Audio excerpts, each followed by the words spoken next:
आजकल भक्त कथा ले रहे हैं, तो हमने माधव दास जी का प्रसंग लिया है। ऐसा बताते हैं कि माधव दास जी जो थे, या तो साक्षात वेद व्यास जी का अंश अवतार थे। वेद व्यास जी ने पहले 4 वेद, 18 पुराण और महाभारत की रचना करी।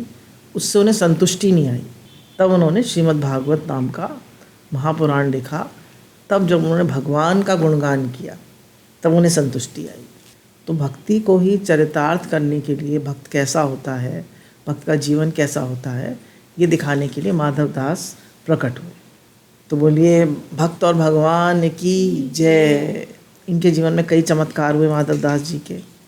तो ये शुरू से ही बड़े वैराग्यवान थे। श्री माधव दास जी का जन्म ब्राह्मण कुल में हुआ था। जब इनकी प्राण प्रिय पत्नी ने शरीर छोड़ दिया, तो इन्हें ज्ञात हो गया कि संसार का व्यवहार ऐसा ही है। संसार क्षणभंगुर है, नाशवान है। ये इन्हें समझ में आ गया। ये सोचा करते थे कि बालक अभी छोटा है, कुछ बड़ा हो जाए तो उसके ऊपर परिवार का भार छोड़कर भक्ति एवं योग साधना में लग जाऊंगा। किंतु स्त्री के मर जाने से बालक का ही भार इनके ऊपर आ गया। विवेक का उदय होने पर इन्होंने विचार किया, समस्याएं तो एक न एक बनी ही रहेंगी। अभी तो बालक छोटा है, कल ब्याह होगा, फिर उसके बच्चे होंगे। कर्तव्यों का तो तांता नहीं टूटेगा। इन्हीं सब में सारा जीवन बीत जाएगा। इन्होंने मन में निश्चय करके सबका पालन को पोषण करने वाले भगवान, अतः ईश्वर के ऊपर पुत्र एवं परिवार का भार छोड़कर गृह त्याग कर दिया और नीलांचल जगन्नाथपुरी पहुंच गए। ये वहाँ समुद्र के किनारे रहने लगे और भूख प्यास की इन्हें सुध नहीं रहती। एक दिन ये भूखे प्यासे 3 दिन तक, ऐसे कह लीजिए, भजन में या भगवान के ध्यान में या भगवान के प्रेम में अपनी कुटिया में पड़े रहे। जब 3 दिन हो गए तो भगवान को चिंता होने लगी, ये तो भूखा है 3 दिन से।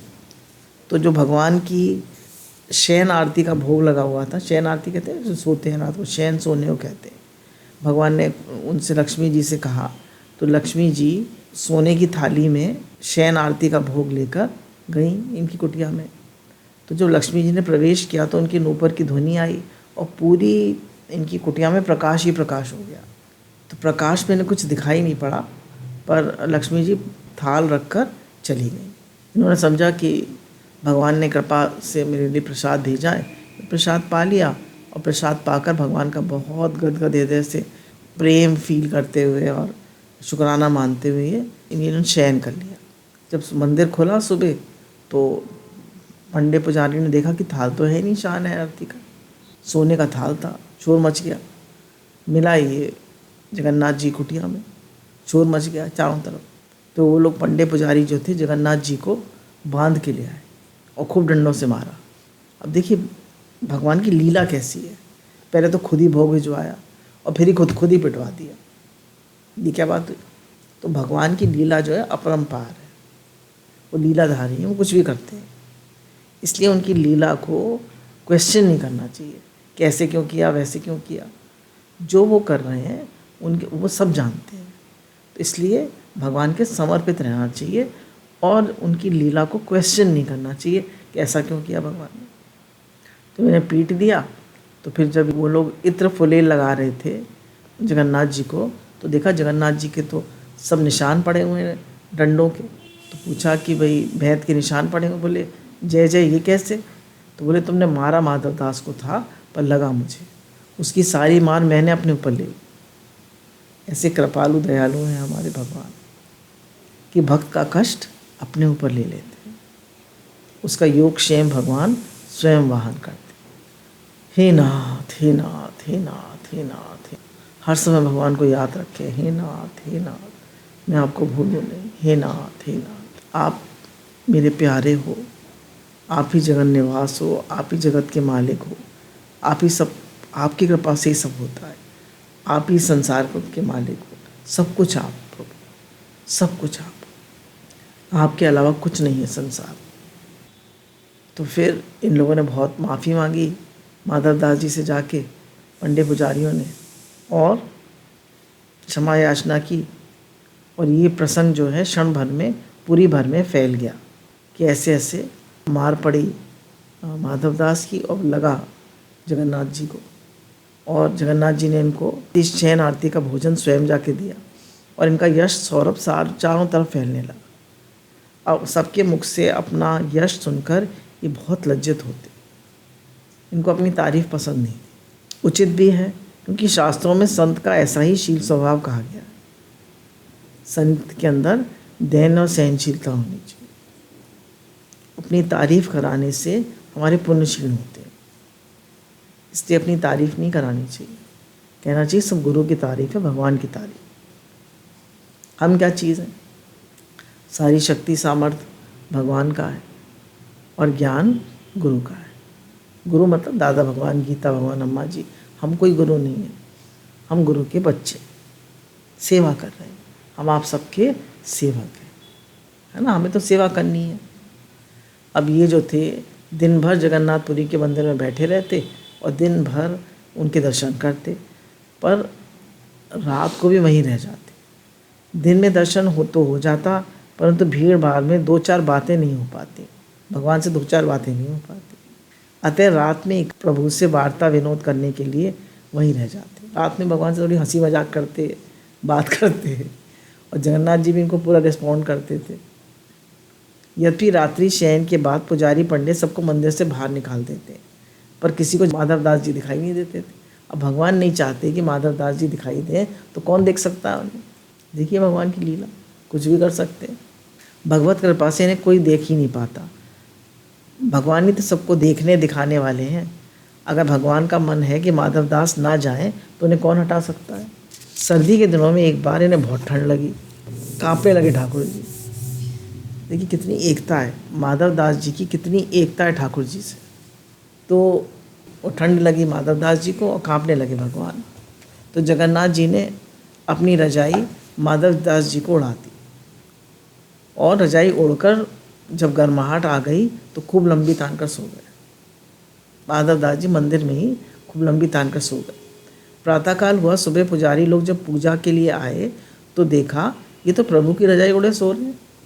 हे नाथ, हे नाथ, हे नाथ। परंतु इनसे किसी ने कुछ भी कहने का साहस न हुआ, क्योंकि सब पूर्व के चमत्कारों से परिचित थे। यही भगवान की भक्तवत्सलता है।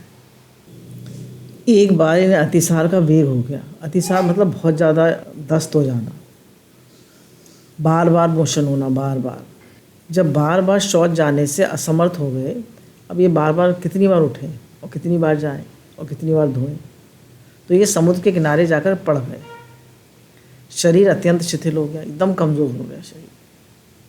पर जब स्वयं शौच करने में असमर्थ हो गए तो स्वयं भगवान जल लिए खड़े रहते।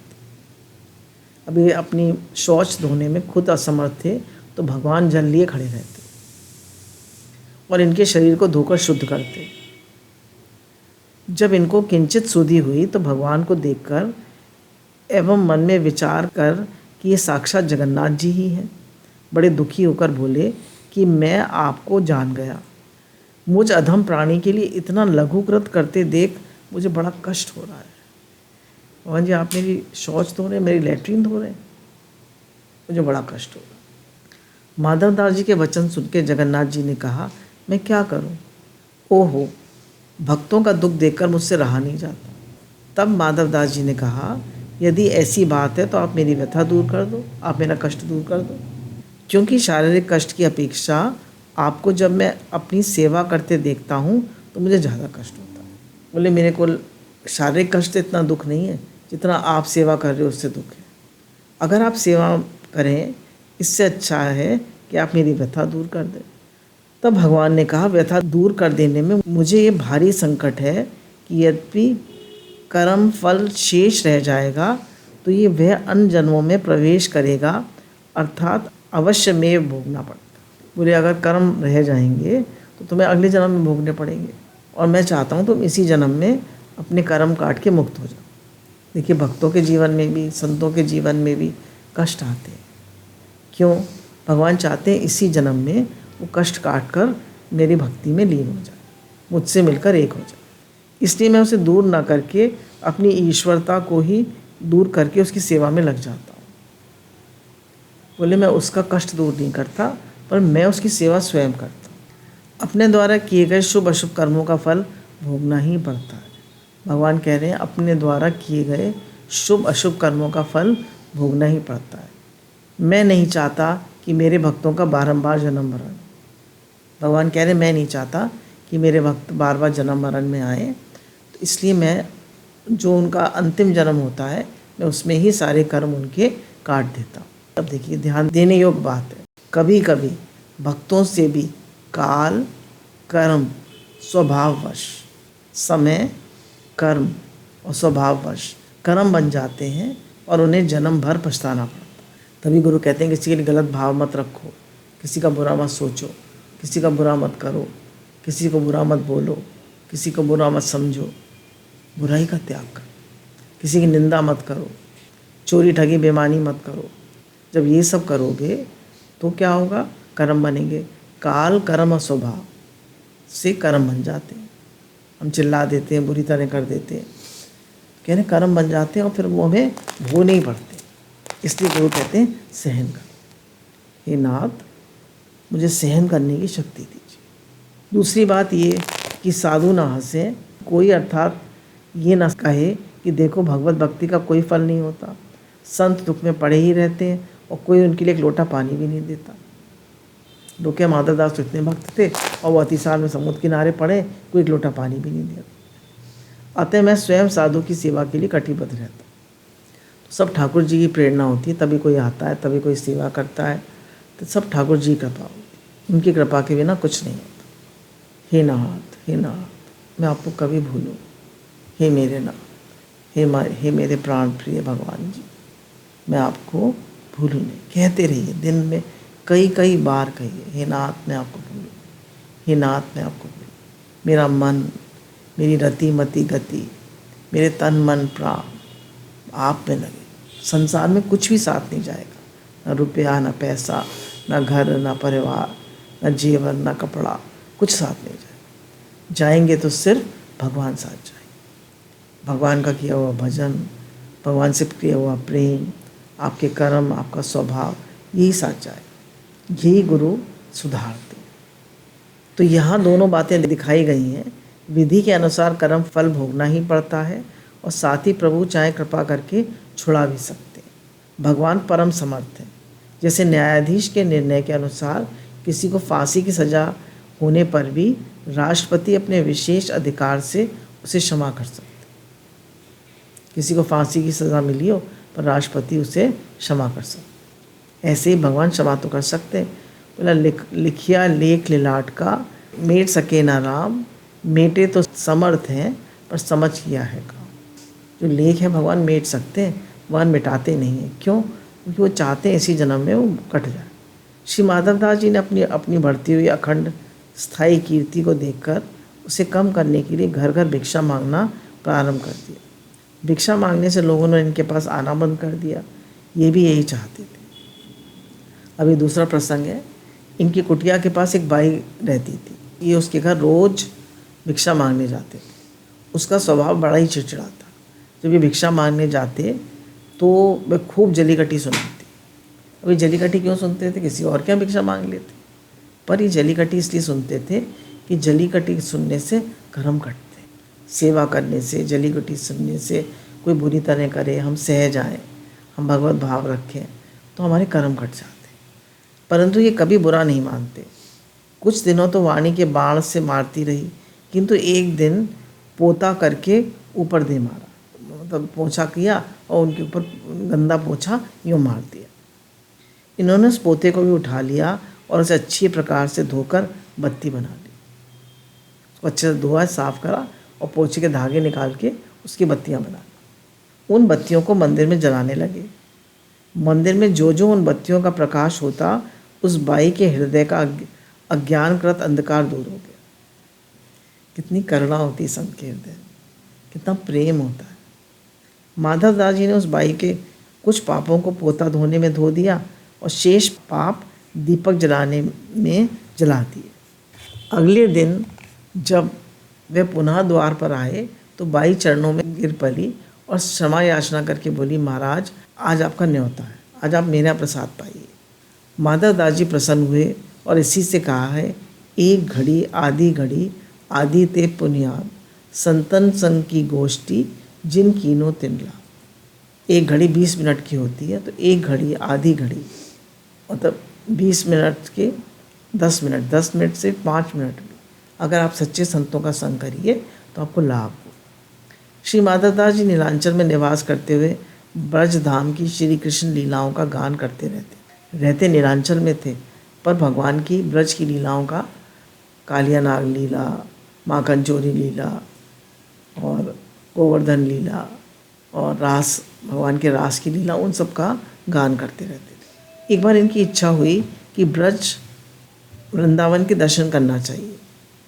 जब ये वृंदावन आने लगे तो श्री जगन्नाथ भगवान ने जाकर कहा, अपना अभिष्ट निवेदन किया कि मैं भी चलूँगा आपके साथ। तब इन्होंने कहा, महाराज आप यहीं विराजिए, मार्ग थोड़ा लंबा है, खाने पीने का कोई समुचित व्यवस्था ना हो सकेगी, आपको कष्ट होगा, हम तो साधु ठहरे, कहीं भी पड़ जाएंगे। कहावत है, कभी घी घना, कभी मुट्ठी भर चना और कभी सब मना। ये कह के माधवदास जी चल दिए। चुपके से पीछे पीछे प्रभु जी भी संग हो लिए।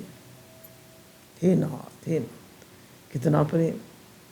किंतु इस बात का माधवदास जी को पता नहीं चला।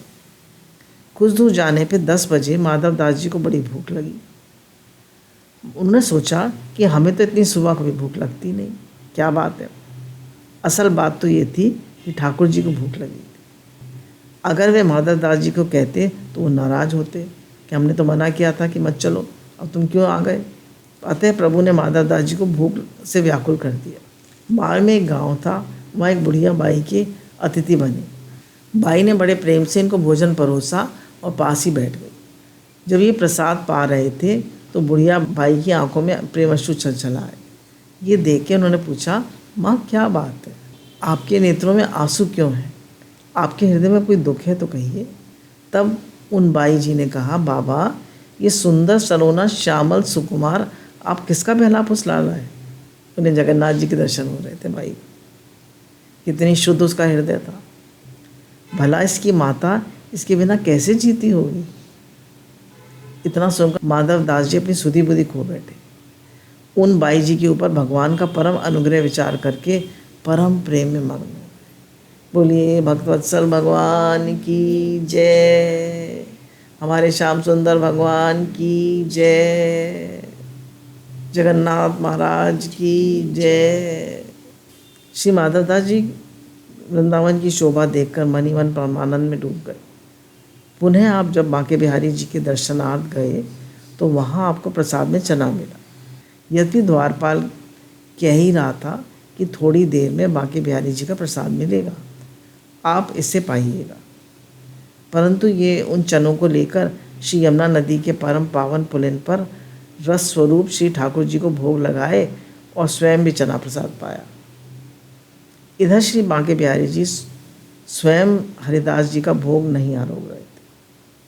तब हरिदास जी भी थे, जब माधवदास थे तब। सब संतों का उसी समय जन्म हुआ था। इधर माधवदास जी ने चने का भोग लगा दिया, उधर हरिदास जी ने जो भोग लगा रहे तब बांके बिहारी पा नहीं रहे। तो उन्होंने पूछा, जय जय आप भोग क्यों नहीं पा रहे, क्या बात है। तब श्री बिहारी जी ने कहा, आज मुझे पाने की रुचि नहीं है। श्री स्वामी जी ने पूछा, ऐसा क्यों। बिहारी जी ने कहा, श्री माधवदास जी ने चने खिला दिए। स्वामी जी ने पूछा, वो इस समय कहाँ है। यमुना किनारे हैं। तब श्री स्वामी जी की आज्ञा से शिष्यगण माधवदास जी को खोज लाए। पूछने पर श्री माधवदास जी ने चने भोग लगाने का प्रसंग वर्णन किया। तब श्री स्वामी जी ने हंसकर कहा, माधव जी आप जगत से उदासीन हैं, ये तो ठीक है, परंतु श्री ठाकुर जी एवं श्री ठाकुर जी के प्रसाद से विरक्त होना ठीक नहीं। श्री माधवदास जी ने कहा, हमें देखना था कि आपके ठाकुर ग्वालिया ठाकुर है या महली ठाकुर है, वो ग्वाल बाल हैं या महल में रहने वाले हैं। परीक्षा के लिए उन्हें चने का भोग लगाया था। हमने सोचा कि यदि ग्वालिया ठाकुर होंगे तो चना पचा जाएंगे और यदि महली ठाकुर होंगे तो पचा नहीं पाएंगे। अब पता चल गया कि महली ठाकुर हैं। तभी तो चना पाने में भूख मारी गई, पेट दुखने लगा। श्री माधवदास जी व्रत तीर्थों के दर्शन करने गए। वहाँ भांडीर वन नामक स्थान पहुँचे। वहाँ राधा कृष्ण का विवाह कराया था ब्रह्मा जी ने। वह बहुत पवित्र तीर्थ है। जब श्री कृष्ण ने वृत्तासुर को मारा तब ग्वाल वालों ने वत्स वध का दोष लगाते हुए श्री कृष्ण को तीर्थ स्नान का सुझाव दिया। पहले तो भगवान श्री कृष्ण ने इधर उधर की बातें करके, हमने बछड़ा थोड़ी ही मारा है, हमने तो असुर को मारा है, जगत का कल्याण किया है, फिर हमें पाप क्यों लगेगा। परंतु सखाओं ने जोर देकर कहा, तुम्हें वध करने का प्रायश्चित तो करना ही होगा। तब श्री कृष्ण ने भांडीर कूप को प्रकट किया। भांडीर वन में कुआं है ना, यहाँ श्री दाऊद जी एवं श्री कृष्ण का मंदिर है। यहाँ पर बलदाव जी ने प्रलंबासुर को मारा था। ब्रह्म वैवर्त और ग्रह संहिता के अनुसार ब्रह्मा जी ने राधा कृष्ण का विवाह भी यहीं कराया था। तो फिर इन्होंने उस भांडीर वन में जो कुआं है उसमें भगवान ने सारे तीर्थ बुला लिए और उसमें स्नान कर लिया, तो उनका प्रायश्चित हो गया। अभी दूसरा प्रसंग है। श्री माधवदास जी चलते हुए एक बार खेमदास जी के आश्रम में पहुँचे। वहाँ एक वृक्ष के नीचे विश्राम करने लगे। इतने में खेमदास जी आए और नए साधु को देखकर भला बुरा कहने लगे और चिढ़ाने लगे और अंदर जाके खीर बनाने लगे। जब माधवदास जी ने देखा कि मुझे तो कुछ खिलाया नहीं और पूछा भी नहीं और अंदर जाके खीर बना रहा है अपने लिए, तो माधवदास जी ने सोचा कि खेमदास जी को शिक्षा देनी चाहिए। तो उनका जितने भी खीर थी उसमें सब में कीड़े पड़ गए और सारे कीड़े उनके हाथ में चलने लगे। अब वो घबरा गए। तब माधवदास जी ने कहा, कुटी बनाकर रहते हो और अतिथि अभ्यागतों को फटकारते हो, ये महान अधर्म। साधु की तो तक माल है बांट कर खाना। साधु के लिए तो ज़रूरी है कि वो बांट कर खाए, अकेला ना खाए। यज्ञ से बचे हुए शेष अन्न को खाने वाला श्रेष्ठ पुरुष सब पापों से छूट जाते हैं, और जो पापी लोग अपने शरीर पोषण के लिए पकाते हैं वे तो पाप ही खाते हैं। ये सब सुनकर खेमदास जी के होश उड़ गए। वे अत्यंत दीन होकर श्री माधवदास जी के अपने उद्धार का उपाय पूछने लगे। तब इन्होंने आज्ञा दी कि तुमने आज तक जो कुछ संग्रह किया है वह सब संत सेवा में लगा दो और मथुरा विश्राम घाट पर जाकर झाड़ू लगाओ तथा नित्य प्रति संतों की शीत प्रसादी का सेवन किया करो। शीत प्रसादी किसे कहते हैं? जो संतों का उच्छिष्ट बचता है ना, जो प्रसाद पा लेते हैं उसके बाद जो बचता है उसे शीत प्रसादी कहते हैं। तब तुम्हारा कल्याण होगा। आज्ञा पाकर खेमदास जी ने ऐसे ही किया। दूसरा प्रसंग है, माधवदास जी कितना दैन्य है। श्री माधवदास जी ने सुना कि हरियाणा प्रांत के गोली नामक गांव में मेरे द्वारा रचित जय जय लीला की कथा हो रही है। हरियाणा में इनके द्वारा लिखी हुई लीलाओं की कथा हो रही है। इनके मन में कौतूहल हुआ कि देखें कि भावुक जन किस भाव से उस लीला का रसास्वादन करते हैं। वहाँ कथा एक संत के आश्रम में हो रही थी। यह रीति है कि जिस आश्रम में रुका जाए वहाँ सेवा करनी चाहिए। अतः इन्होंने गोबर उठाने और कंडे थापने का कार्य अपने जिम्मे ले लिया। बताइए, इतने बड़े माधवदास जी कौन सी सेवा ली? गोबर उठाने की और कंडे थापने की। कैसा अद्भुत दैन्य भाव है। हे नाथ, हे नाथ, हे नाथ। माधवदास जी का इतने बड़े सिद्ध पुरुष होकर गोबर पाथने में कोई हिचक नहीं। कुछ दिन बाद जगन्नाथपुरी के एक परिचित साधु उस आश्रम में आए। गोबर थापते देखा माधवदास जी को। महंत जी को इनका परिचय दिया। महंत जी को लज्जा के मारे धरती में ही घुस गए, अर्थात बहुत शर्म से झुक गए। फिर उन्होंने माधवदास जी को सिंहासन पर पधराकर षड उपचार से विधि से पूजन किया और अपनी भूल की बारंबार याचना की। फिर माधवदास जी को घर छोड़े बहुत दिन हो गए, तो उन्होंने सोचा कि चलो माँ से मिलकर आता हूँ। तो माँ इनकी पहचानी तो नहीं, क्योंकि बचपन में ही निकल गए थे। तो इनकी माँ ने पूछा, बेटा कहाँ रहते हो? भोजन कहा, बेटा भोजन पालो। इन्होंने कहा, मैं जगन्नाथपुरी में रहता हूँ। तो उन्होंने कहा, जगन्नाथपुरी में तो मेरा मधुआ भी रहता है। तो इन्होंने कहा, मैं ही आपका मधुआ हूँ। अब देखिए माँ का हृदय देखिए। तो उन्होंने गुस्से से कहा, तू मेरा मधुआ नहीं हो सकता। मैंने सुना है जगन्नाथ जी मेरे मथुआ पर बड़ी कृपा करते हैं, साक्षात दर्शन कर देते, वार्तालाप करते, उससे बातचीत करते। फिर भी ऐसे परम करुणा वर्णाल्य जगन्नाथ जी को छोड़कर वो मेरे से मिलने आएगा? और अगर तू मेरा पुत्र भी है तो मैं तुझे धिक्कार करती। कि तू जगन्नाथ जी को छोड़कर मुझसे मिलने आया। ऐसा पुत्र हुआ तो प्राण प्यारे प्रभु को पीठ देकर देशांतर में डोल रहा है। माता जी के इन वचनों को सुनकर माधव दास जी ने माँ के चरणों में प्रणाम किया और मन में निश्चय किया कि बिना जगन्नाथ भगवान का दर्शन किए अन्य जल कुछ भी ग्रहण नहीं करूँगा, और वहाँ से तुरंत चल दिए। माँ ने उनको भगा दिया कि तुम तो जगन्नाथ जी को छोड़कर मेरे पास क्यों आए। हे नाथ, हे नाथ, हे नाथ। 3 दिन बिना कुछ खाए पिए बीत गए। तब श्री जगन्नाथ जी ने महाजन भक्त को स्वप्न दिया कि तुम माधव दास को मेरी आज्ञा की साखी देकर प्रसाद पवा। इन्होंने 3 दिन से कुछ नहीं खाया, तो मैंने भी 3 दिन से कुछ नहीं खाया। भक्त नहीं खा रहा तो भगवान भी नहीं खा रहा। भगवान का प्रेम देखिए, हम करें ना करें प्रेम, तो हमसे कोई प्रेम करे ना करे, तो भगवान ने तो कह दिया सब मम प्रिय सब मम उपजाए। भाई हम किसी से प्रेम करते हैं, वो हमसे करता नहीं करता हमें नहीं पता, तो भगवान ने कह दिया सब मम प्रिय सब मम उपजाए। मैं तो सबसे, मेरा तो सबसे प्रेम है, सब मेरा ही अंश है, और हम उनसे प्रेम ना करें ये हमारी कमी है। जब वे भोजन करेंगे तभी मैं कुछ पाऊँगा। तब उन महाजन ने भक्त श्री माधव दास जी को अपने घर ले जाकर प्रसाद पवाया। श्री माधव दास जी पुरी पहुंचकर श्री जगन्नाथ भगवान का दर्शन किया और शेष जीवन पुरी में ही व्यतीत किया। बोलिए भक्तवत्सल भगवान की जय। श्री जगन्नाथ जी के साथ इनका बड़ा विनोद करते थे। एक दिन भगवान का दर्शन करने गए तो बहुत भगवान उदास दिखाई दिए।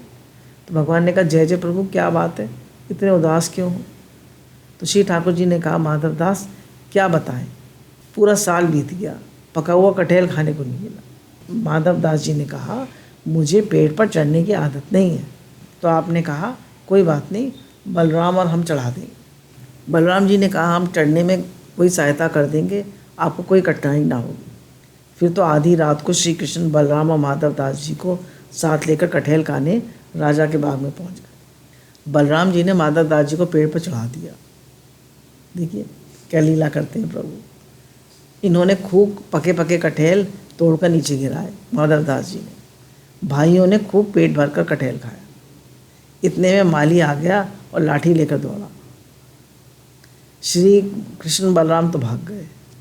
इन लोगों को बचपन से चोरी करने की, बचने की कला मालूम थी। बेचारे माधव दास जी पकड़े गए।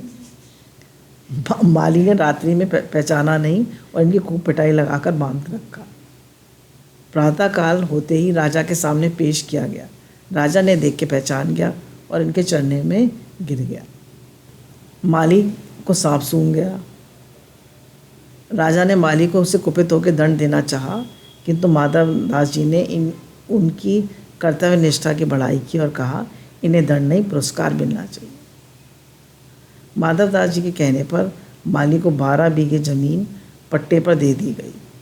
तत्पश्चात राजा ये सुनकर बड़ा भाव आया कि ठाकुर जी मेरे बाग में फल खाने आए। अतः परम भागवत राजा ने अपना पूरा बाग ताम्र पत्र पर लिखकर श्री ठाकुर जी के चरणों में भेंट कर दिया। बोलिए जगन्नाथ महाराज की जय, माधवदास बाबा की जय, हमारे श्याम सुंदर भगवान की जय। जय जय श्री राधे श्याम। एक छोटा सा प्रसंग और है। भक्त श्री सेन जी मध्य प्रदेश के बघेल राजपूत के राज बघेल खंड के अंतर्गत एक नगर था माधोगढ़। श्री सेन जी यहीं निवास करते थे। ये जाति के नाई थे और भीष्म जी के अवतार थे। उस समय श्री राजा राम बघेल वहाँ के राजा थे, जिनकी सेवा में श्री सेन जी नित्य जाया करते थे। एक दिन श्री सेन जी अपना नित्य का भजन पूजन नियम पूर्ण करके राजा को तेल लगाने के लिए चले। ये संत सेवा में ऐसे पगे थे कि उस दिन रास्ते में संत का मिलाप हो गया। ये भजन और संत सेवा बहुत करते थे।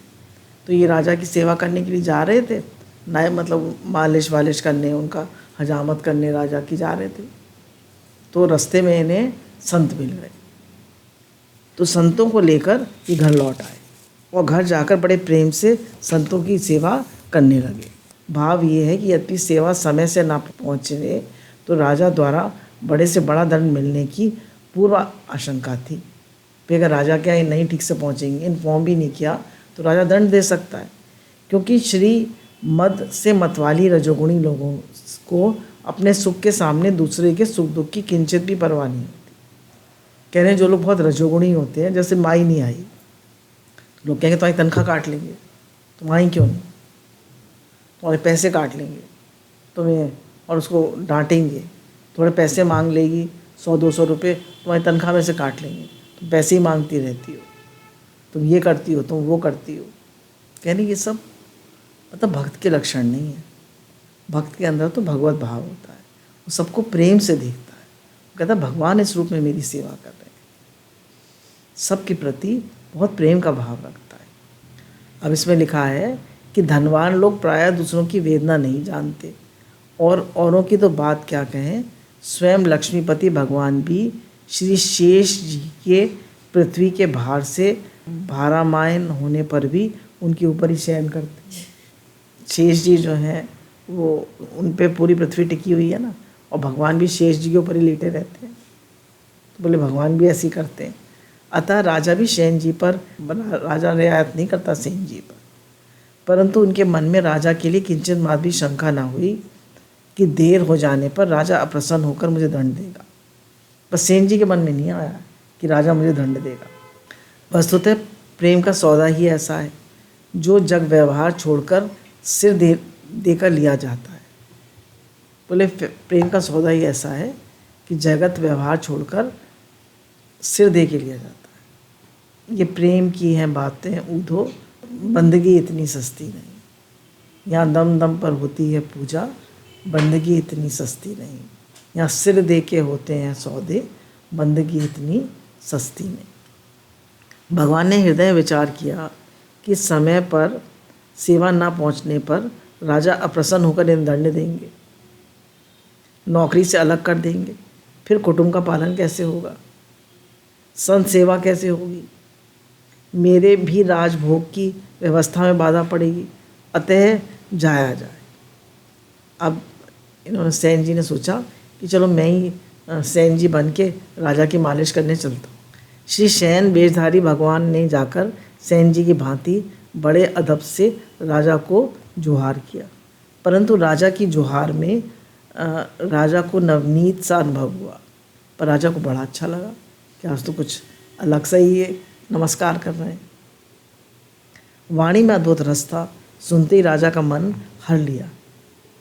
फिर भगवान ने कटोरी में तेल लेकर राजा के सम्मुख रख दिया और स्वयं पीठ पर मालिश करने लगे। मालिश भी आज अलग ढंग से हो रही थी। मालिश करके भगवान ने राजा की कमर चटकाई। राजा को बड़ा सुख मिला। उन्होंने श्री सेन जी को बड़ी बड़ी सराहना की। तब श्री सेन वेशधारी भगवान बोले, हजूर मैंने एक बड़े निपुण एक बूढ़े नाई से मालिश करने का और कमर चटकाने की कला सीखी है। भगवान ये कैसी बातें बनाते हैं, आपको सुख मिला अतः हमारा सीखना सफल हो गया। वर्णन आया है कि पीठ में मालिश करते समय कभी कभी भगवान आगे झुक जाते, तो राजा को भगवान का प्रतिबिंब तेल में दिखाई देता कि मुकुट पहने भगवान है। तो राजा एकदम हड़बड़ा जाता, पीछे मुड़कर देखता तो सेना नहीं है। फिर भगवान क्या करते, भगवान लीला करते ना, पीठ की मालिश करते और फिर जब वो झुकते आगे तो उसका प्रतिबिंब दिखाई पड़ता उनका तेल की कटोरी में। पीछे मुड़ के देखता तो सेना नहीं दिखाई पड़ती। राजा की समझ में नहीं आता ये क्या रहस्य। उसने उसे अपना ही मतिभ्रम समझा। इधर संत सेवा से अवकाश मिलने पर सेन जी राजा के पास गए। आप रास्ते में राज कर्मचारियों से राजा की तेल मालिश के संबंध में पूछते तो कर्मचारी भी इनसे यही पूछते क्या दोबारा क्यों आ गए। सेन जी की समझ में नहीं आता। राजा ने पूछा, अब जब राजा के पास पहुँचे तो राजा ने पूछा पुनः कैसे आए। यह सुनकर सेन जी को अत्यंत लज्जित हो गए और बोले, घर पर संत आ गए थे अतः सेवा में आने में देर हो गई। मैं उन संतों की सेवा में अटक गया था अतः नहीं आ सका।